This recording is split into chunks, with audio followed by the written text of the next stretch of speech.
রান্না যদি হয় স্বাস্থ্যকর তবেই আপনি রান্নার জাদুকর। দেশে কিংবা দেশের বাহিরে যে যেখান থেকে ভিডিওটি দেখছেন সবাইকে কলি কিচেনে স্বাগতম। যারা জাল খাবার পছন্দ করেন না তারাও কিন্তু উপচে পড়ে মুখরোচক জাল পিঠা খেয়ে থাকেন। জাল পিঠায় সবজির উপকরণ ডিম এবং আটা দিয়ে তৈরি হয় বলে এটা বেশ সুস্বাদু এবং স্বাস্থ্যকর। আজকে তৈরি করতে চলেছি ঘরে থাকা উপকরণ দিয়ে মুখরোচক সুস্বাদু এবং স্বাস্থ্যকর জাল পিঠা। প্রথমে ডো তৈরি করে নেব। তার জন্য নিয়ে নেব পরিষ্কার বাটি, দিয়ে দেব 1.5 কাপ পরিমাণ আটা, সাথে দেব একটি বড় সাইজের পেঁয়াজ কুচি, তারপর দিয়ে দিব ছোট সাইজের একটি আলু কুচি এবং আলুর সম পরিমাণে গাজর কুচি, তারপর দিয়ে দিব 3 থেকে 4টি কাঁচামরিচ, সাথে দিয়ে দিব অল্প পরিমাণে গোলমরিচের গুঁড়ো এবং দিয়ে দিব ম্যাগি মশলার মিনি প্যাকেট অর্ধেক। এরপর দেব পরিমাণ মতো লবণ। এখন বাসায় তৈরি করা ধনিয়া, জিরা এবং পাঁচফোড়নের গুঁড়ো দিয়ে দিব 1/2 চা চামচ। আপনারা চাইলে আস্ত পাঁচফোড়ন দিতে পারেন। এবার দিয়ে দিব 1 চা চামচ বেকিং পাউডার। আমি পিঠা নরমের জন্য বেকিং পাউডার ব্যবহার করেছি।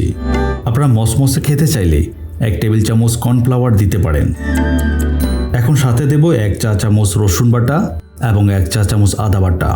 তারপর দিয়ে দিব 2টি ডিম, সাথে দেব 1 টেবিল চামচ সয়া সস।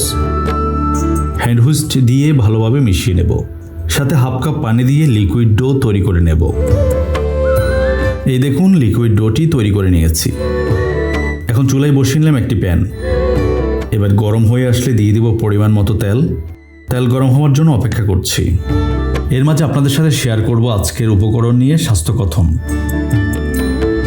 আলুতে থাকা ফাইবার শরীরের হজম ক্ষমতা বাড়ায়, কিডনির স্টোন থেকে মুক্তি মেলে এবং মস্তিষ্কের স্বাস্থ্য উন্নত করে। আলু গাজর ক্যান্সারের ঝুঁকি কমায় এবং রক্তের কোলেস্টেরল হ্রাস করে, হজম শক্তি বাড়ায় এবং দৃষ্টিশক্তি শক্তিশালী রাখে। অন্যদিকে ডিমে প্রচুর ট্রিপটোফ্যান থাকে যা মানসিক চাপ কমাতে ভূমিকা রাখে। ভালো ঘুমের জন্য ডিম বেশ কার্যকর, কারণ মেলাটোনিনের বড় উৎস হলো ডিম। ডিম হাড় এবং মস্তিষ্কের কোষগুলোর কার্যকারিতা উন্নত করে। তেল গরম হয়ে আসলে একটি চামচের সাহায্যে একটু একটু করে ডো দিয়ে দেব। তারপর এক পাশ ভাজা হলে অন্য পাশ উল্টিয়ে ভেজে নেব। ভাজা হয়ে আসলে ছেঁকে নেব। এবার দেখুন অসাধারণ, মন্ত্রমুগ্ধ ও মুখরোচক জাল পিঠাগুলো। বেশ দুর্দান্ত ও দৃষ্টিনন্দন একটি কালার। মনে রাখবেন, রান্নার সুস্বাদ যতটা গুরুত্বপূর্ণ তেমন গুরুত্বপূর্ণ পরিবেশন। সুতরাং তারপর পরিবেশন করব মেয়োনিজ এবং সস দিয়ে, কারণ মেয়োনিজ ও সস দিয়ে মুখরোচক জাল পিঠা খেতে বেশ দারুণ লাগে। ঘরে থাকা উপকরণ দিয়ে মুখরোচক সুস্বাদু এবং স্বাস্থ্যকর জাল পিঠা রেসিপিটি কেমন লেগেছে কমেন্ট করে জানাবেন নিশ্চয়ই।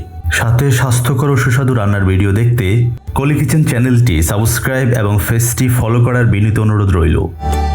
এতক্ষণ সাথে থাকার জন্য সবাইকে আন্তরিক ধন্যবাদ।